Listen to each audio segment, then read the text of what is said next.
আসসালামু আলাইকুম। কেমন আছেন আপনারা সবাই?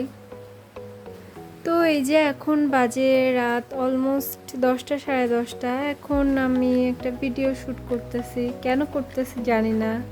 একা একা ছিলাম, এর জন্য ভাবলাম আপনাদের সাথে একটু বকবক করি। তো এটা হচ্ছে আমার বাবার বাসায় আমার রুম। এই রুমটা আমার অনেক শখের একটা রুম। আমার রুমটা আগে অনেক সুন্দর করে, আরও অনেক সুন্দর করে সাজানো গোছানো ছিল, কিন্তু আমার বিয়ের মানে আমার এঙ্গেজমেন্টের আগে, আমার আব্বু মারা যাওয়ার 1 মাস আগে পুরো বাড়ি নতুন করে রং করাইছিল, কারণ আমার আব্বুর ইচ্ছা ছিল গ্র্যাজুয়েশন শেষ করে আমাকে বিয়ে দিবে, এবং সেটা অবশ্যই আপনাদের ভাইয়ার সাথে না, অন্য কারোর সাথে, কারণ আমার আব্বু কখনোই তাকে অ্যাকসেপ্ট করছিল না। হয়তো বা আল্লাহ পাক বেঁচে থাকলে অবশ্যই আমার হাজবেন্ডকে বুঝতো। অ্যান্ড যাই হোক, আর মূলত তখন আমাদের রিলেশন সম্পর্কে আমার আব্বু তেমন কিছু জানতো না। আব্বু জানতো না যে আমি রিলেশনশিপে আছি, যেহেতু আমরা ব্যাচমেট ছিলাম, একই ভার্সিটি ছিলাম। দ্যাটস ওয়াই ক্লাসে গেলে এমনিই দেখা হয়ে যায়, তো খুব একটা ঘোরাফেরা করার প্রয়োজন হয় নাই। দ্যাটস ওয়াই বাসার মানুষ জানতো না কিছুই। যাই হোক, তো এগুলো বাদ দেই। তো আজকে হচ্ছে আমার এমনি একটু কেমন যেন লাগতেছে, কারণ আগামীকাল আমি ঢাকায় চলে যাব। তো বাবার বাসা থেকে যাওয়ার সময় ফিলিংসটা না খুবই হরেবল। আমি আমার আপু ভাবি সবার কাছ থেকে সারা জীবন শুনছি, বাট এখন নিজে রিয়েলাইজ করতে পারি কেমন লাগে। কেমন যেন আমার রুম, আমার পরিচিত রুম, আমার বিছানা, আমার সব কিছু ছেড়ে আবার আর একটা জায়গায়, যেখানে আমার কেউ নাই আপন বলতে, শুধু আমার হাজবেন্ড এবং আল্লাহ ছাড়া। যদিও বিয়ের পরের থেকে আমার তেমন শ্বশুর বাড়ি থাকা হয় নাই, আমার শ্বশুর আব্বুর বাড়ি, কারণ আমার শাশুড়ি আম্মু ছিল না, বাসায় কোনো মেয়ে মানুষ ছিল না। আমার 2টা দেবর, আপনারা সবাই জানেন, আমার 2টা দেবর এবং আমার শ্বশুর আব্বুর সাথে থাকা, আসলে একটা মেয়েই বুঝবে এটা কতটা আনকমফোর্টেবল লাগে। কারণ আমার দেবরা মাশাআল্লাহ সবাই যথেষ্ট বড়, ম্যাচিউর হয়ে গেছেন। আমার শ্বশুর আব্বু আলহামদুলিল্লাহ সে মাশাআল্লাহ সব কাজ নিজে নিজে করতে পারে। যদিও আমি যখন আমার শ্বশুর আব্বুর বাসায় থাকি বিয়ের পরে, সে আমাকে দিয়ে কখনোই কোনো কাজ যে করতে হবে এরকম কোনো অর্ডার থেকে শুরু করে কিছুই দেয় নাই। আমাকে সবসময় আমার শ্বশুর আব্বু, আমার দেবর, আমার হাজব্যান্ড অনেক ফ্রিডম দিছে। তারা অনেক ভালো মানুষ আলহামদুলিল্লাহ। যাই হোক, অনেক কথা বলে ফেললাম। তো এটাই হচ্ছে আমার সমস্যা, এক টপিকস বলতে যাই চলে যাই আর এক টপিক্সে, সেখান থেকে চলে যাই অন্য আর একটা টপিক্সে, অ্যাকচুয়াল যে টপিক্স আমি সেটাই ভুলে যাই মাঝে মাঝে। বেসিক্যালি আমি অনেক টকঅ্যাক্টিভ পারসন, বা কীরকম পারসন আমি নিজেও জানি না। আমি সময় সময় ইন্ট্রোভার্ট, সময় সময় এক্সট্রোভার্ট। আমার মুডের উপর ডিপেন্ড করে আমি কখন কার সাথে কথা বলবো কি বলবো না। আমার যদি আপনাকে খুব পছন্দ হয়ে যায়, আমি সারাদিন আপনার সাথে যাবো, কিন্তু আপনার যদি আমার ভালো না লাগে, সো আমি আপনার সাথে যদি আমি 24 ঘন্টা একটা রুমে একাও থাকি, আমি একটাও কথা বলবো না। হোয়াট এভার, দেখছেন আবার অন্য টপিক্সে চলে গেছি। তো যাই হোক, এটা হচ্ছে আমার রুম, এবং এগুলোও সব আমার আকাজ। তখন উল্টাপাল্টা আঁকাতাম, এগুলো সব কেলে দিয়ে আঁকানো, কেলে দিয়ে করা। আমার কেলে দিয়ে দুষ্টমি করতে অনেক ভালো লাগতো আগে, এখনও লাগে, কিন্তু এখন আর কেউ এনে দেয় না। ইভেন তো আমার বিয়ের কয়েক মাস আগে আমার ভাইয়া নিয়ে আসতো আমার জন্য। যাই হোক, ভাইয়া ভাবি বাচ্চারা। আর এই যে আমার আমি যেহেতু এখন রাত হয়ে গেছে, শোয়ার প্রিপারেশন নিয়ে নিছি। এই কোলবালিশের ইয়াটা আলাদা, যাই হোক এটা আমার আম্মুর কাজ। এই বেডশিটটা নতুন কিনে এনেছে, বাট এর কোলবালিশ আনে নাই, সো আর একটা কোলবালিশ দিয়ে রাখছি।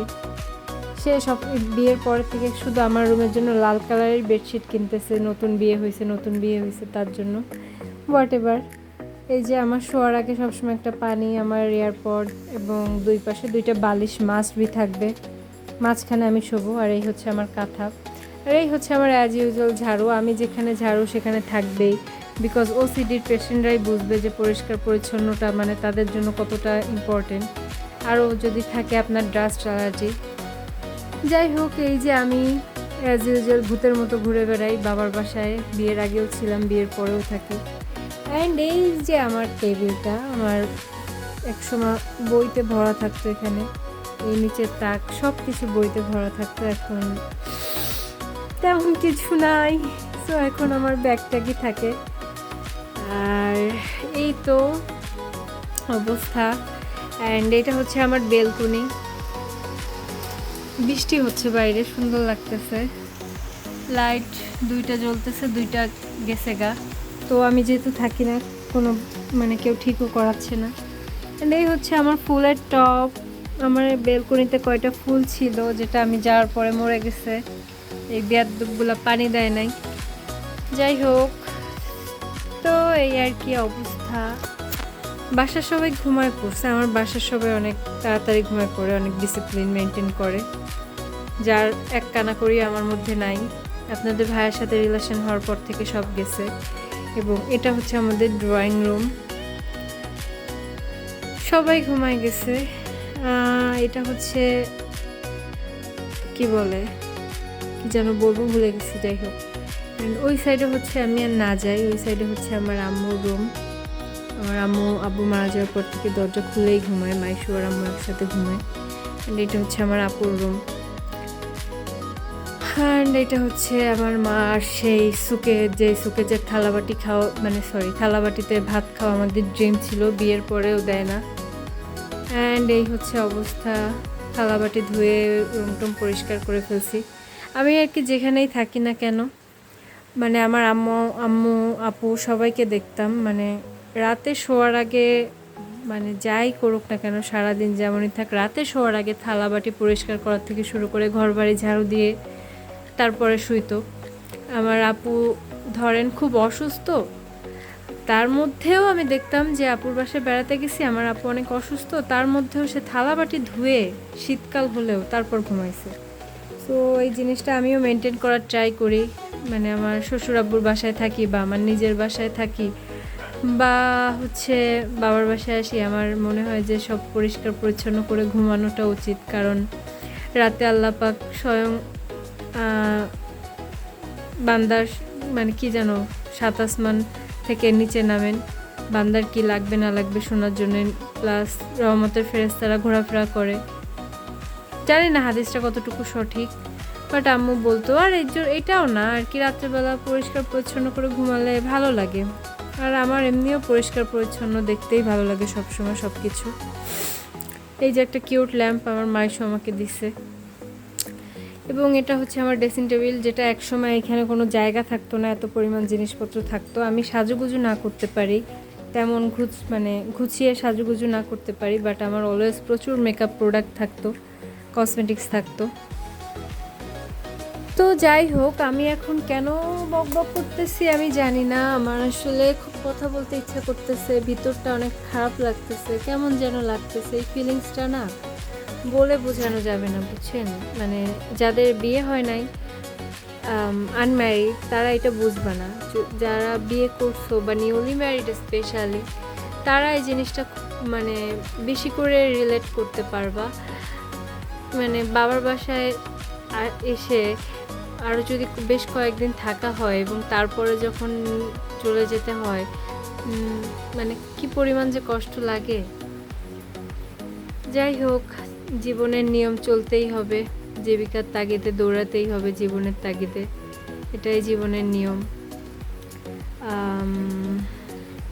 এই তো কাল থেকে আবার সেই টাইমলি কাজ করা, অনলাইনে কাজ করা, সংসারে কাজ করা, রান্না বান্না করা, হাজব্যান্ডের দেখাশোনা করা, সব কিছু মিলায় আবার দিন কেটে যাবে ব্যস্ততাময়। যাই হোক, সব কিছু মিলায় আলহামদুলিল্লাহ, আল্লাহ পাক যখন যেখানে রাখছে রিজিক লেখে, তাতেই সন্তুষ্ট আলহামদুলিল্লাহ।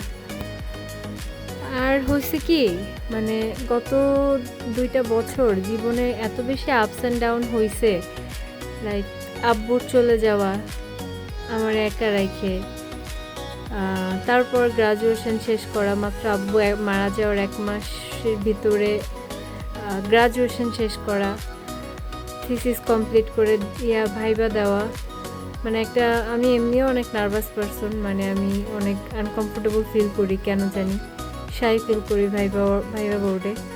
সেখানে থিসিস ভাইবা মানে টু মাচ হার্ড, মানে হার্ড ছিল আমার জন্য।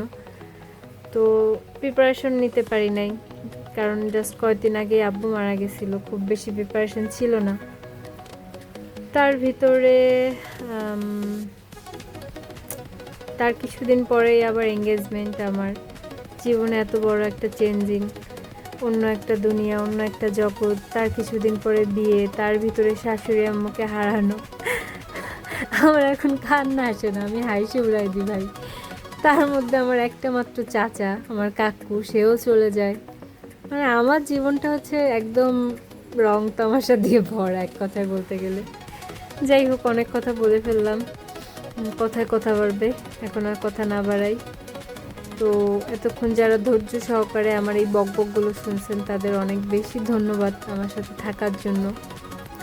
তো সবাই ভালো থাকবেন, সুস্থ থাকবেন, দোয়া করি, আমার জন্যও দোয়া করবেন। আল্লাহ হাফিজ, টাটা।